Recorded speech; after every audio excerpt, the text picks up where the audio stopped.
Chronicles, baby. Let's talk about this defense. We talked about offense yesterday, but let's talk about defense. Here's the thing.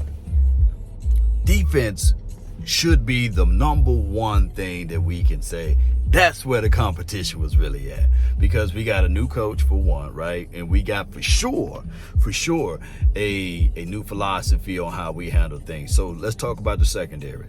We got Kalen Carson's, who's going to fight for a role, right? You got Eric Scott, who everything inside of him saying, hey, I was drafted for a reason. I had a great start last year. It fell off when we played against the Seattle Seahawks in preseason game, right? Which is okay. And hopefully, somebody can, turn a corner for this year. You got Nashawn Wright, who's fighting for his life. You also have my guy, Izzy McCrumble, who's been a dog floor mat for a minute, man. He's been in the doghouse. But the good thing about this is that he no longer had that coach that had reservations against him. So that should be a real good battle with the secondary. And throw in Jordan Lewis. He shouldn't be given free lunch out here. So he's going to have to fight for every spot and every role on this team, right? So those are your competitions within the confines of the secondary. We'll talk about the safety room on a whole nother level. But the secondary as relates to DB, reason being is because we got a real big vacancy on the other side of my guy, Trayvon Diggs. Ultimately, what I want, ladies and gentlemen, is I want somehow for DaRon Bland to be kicked back inside, because I think that he brings a whole lot to the table to that degree, because he's a stronger hitter, right? He's faster. And on top of that, he has the size to play down inside, and that will be a whole lot better than what we seen last year. Shout out to Jordan Lewis, no hate or no shade at him, but he ain't no DaRon Bland down inside.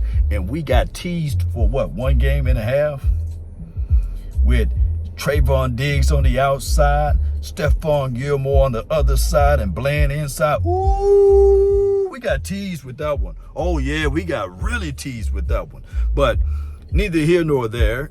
I'm trying to replicate that. So the secondary room is a very intriguing spot, hopefully. And I mean just that we can still go get a veteran guy, whether it be a Xavier Howard or a J.C. Jackson, or it could be even my dog, Stephon Gilmore, coming back to the folds. It could be any of those things. But the secondary, I think, is going to be scary. That's why, other teams like the Eagles and stuff like that trying to replicate it by going for the youthful aspect of drafting DBs early. But that's a whole nother conversation. All I'm saying is, ladies and gentlemen, if we can just improve in the competition side of it and let the real dog win, that would be a plus for us. Also, the linebacker room. You got Buddy Johnson. You got my guy, Damone Clark. You also have Eric Kendrick, Overshown. We got real linebackers now, baby. You got Maris. You got my guy should be going back into the folds of fighting for a linebacker spot, and that's Michael Parsons. I get it. A lot of us would say that, hey, that dog should be only on the edge, but technically we drafted him to be a linebacker, right? And he should get a lot of reps, and Mike Zim should be able to get him going. So I'm looking at that competition. Who can stand tall? Could it be a Damone, right? Could it be even Damian Wilson saying that, hey, man, reclamation project, you better watch out, baby, because I'm back. So it could be that. On top of that, when you add in the secret sauce of what Paul Gunter is going to do, juxtaposed to what Scott McCurley been trying to teach these boys in Derry, and y'all say it with me, Thompson, we should look a whole lot better from a philosophy, because I heard that Coach Zim, he is a coach's coach, meaning that he likes to coach the coaches. On top of that, with a true philosophy of organic linebacker play. Not safeties playing linebackers, by the way. But what I'm saying is that this linebacker room should be a real good thing that we look back at and we would say the competition is real, bro. Oh yeah, bro, that competition is real. And that's what we're looking for. On top of that, ladies and gentlemen, if we squeeze over to the defensive edge room, we're missing two pieces. And I ain't talking about a biscuit. I'm talking about Fowler. He's gone. Since you've been gone. And as well as Dante Fowler. Fowler as well as Deion. What was his name? Damn, Dorrance Armstrong. Yeah. Those two boys. I think that both of those guys, for what they were able to do for the Dallas Cowboys, was cool. Granted, you're talking about, 14 sacks between the two. If you calculate both for what they were able to do last season, which was cool, but it still wasn't enough. So the edge room is going to look like Marshawn Kneeland.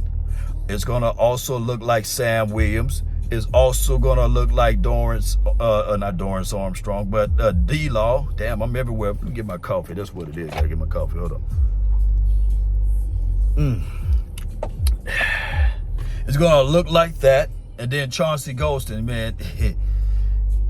Chauncey been the dude that's been 6'5.5", got the size, 280, 285, but just don't know where to place him. They tried to kick him inside, try to keep him on the outside, and then it was just all a mess. And he just never turned the corner for us. But I can tell you that if Greg Ellis can do anything, hopefully Greg Ellis will be able to teach this brother how to play in a right spot as it relates to playing down on that defensive line. You need true and real coaches to work on things with Chauncey Golston, and I think that will happen this season. Is basically a contract year for him. So when you look at that competition, and don't forget about Junior Fehoko, ladies and gentlemen, he is another guy that I think that is going to turn some heads around in the right directions, because he's a bull in the china shop. I think that the philosophy that Durde and Quinn was trying to coach him up was just a flawed way. I think that Mike Zim is going to utilize his size, his burst, his get off is going to be great.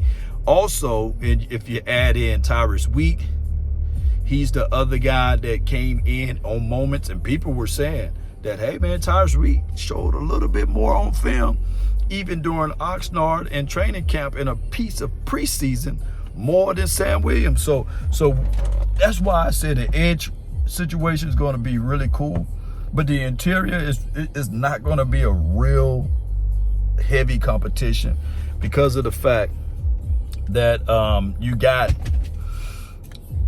so limited bodies. We are razor blade thin. Now we got a guy named Denzel Daxon, who's an undrafted guy that could move some weight around. We also got my guy Rogers. I think that he can do something for us. I think that by size alone, that's a plus for us. But organically speaking, I don't think that it's going to be heavy competition in that room because of the fact that Mozzie, he's going through a recovery phase, right? So I don't think that they're going to be really saying, okay, man, Mozzie could lose his job. But it's going to be more so Osa, he already won before even lacing him up. But Osa 3-tech, right? Everybody else, we are so thin at that spot. I can only think that for right now, as of May the 2nd, that the Cowboys still, after, a few weeks, may pick up the phone and call a veteran guy to squeeze down, and especially look for after June 1st for us to really look into bringing in more competition for that D tackle. For what we got for right now, ladies and gentlemen, I can tell you that it's going to be okay. But I love the defensive side of the competition. Can't wait to see how all of this works out, man. Cowboy Nation, I thank y'all so much for tuning in. Be sure to let me know who you like to see to compete on that defense and what situation do you like to see changed out. Like I said, In departing, I really want Bland back down inside, and I want to find another outside cornerback. That's been my time. I really thank you all for yours. And remember, you're listening to nothing but the best. Go Cowboys.